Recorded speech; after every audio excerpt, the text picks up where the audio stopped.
Okay, everyone, this is just a heads up for all the guys and girls in the Philippines for the UC Manila event that will be taking place early February.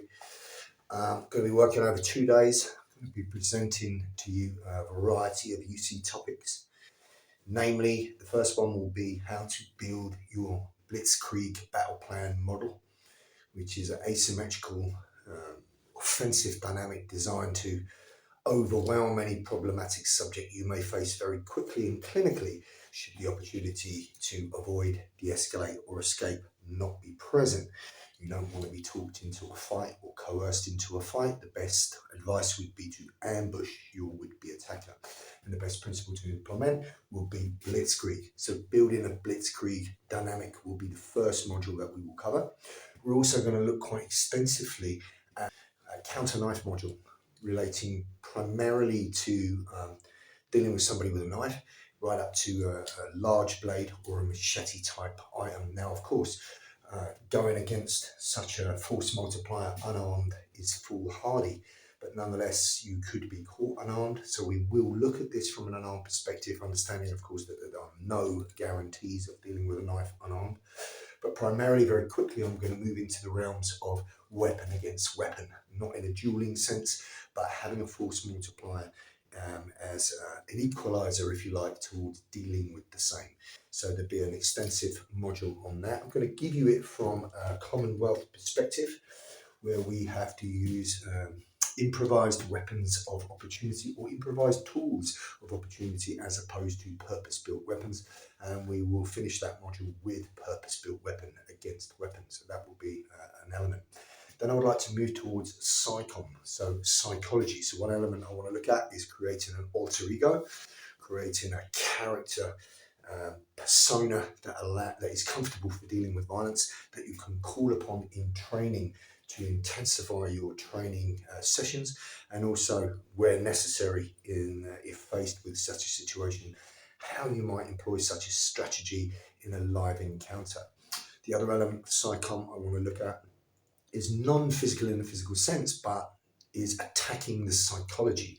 Attacking the psyche of a subject can be very, very useful. So as an example, if you place somebody into a compromised position, let's say, such as a choke, you were to spin a subject into a choke and put on a strangulation to the point where they almost lost consciousness and then release so they stayed conscious, you are inducing anxiety in the subject. You are showing the subject that in this particular example, your life force is in my hands, in which case you will raise anxiety. If you then offer them an out, if you calm down, I'll let you go, etc., you are offering relief to anxiety. So the objective would be raise anxiety level and then lower the anxiety level by offering an out, would be an attack on the psychology.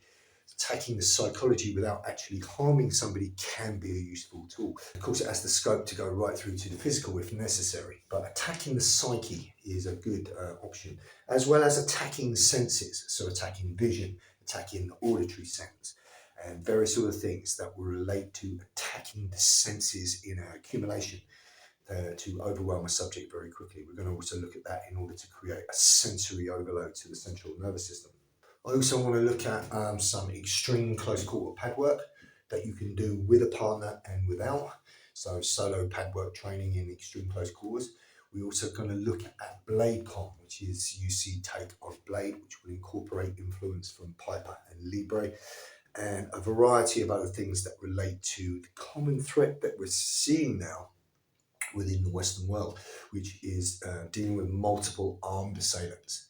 And I think that anyone in this business of repute can agree that there is no unarmed skill set, concept, principle, or tactic that will reliably allow you to deal with somebody with multiple armed assailants if you're unarmed. So there is a need to understand how force multipliers work. So a lot of the work that we will be doing will be tier 1 civilian orientated towards the use of weapons also.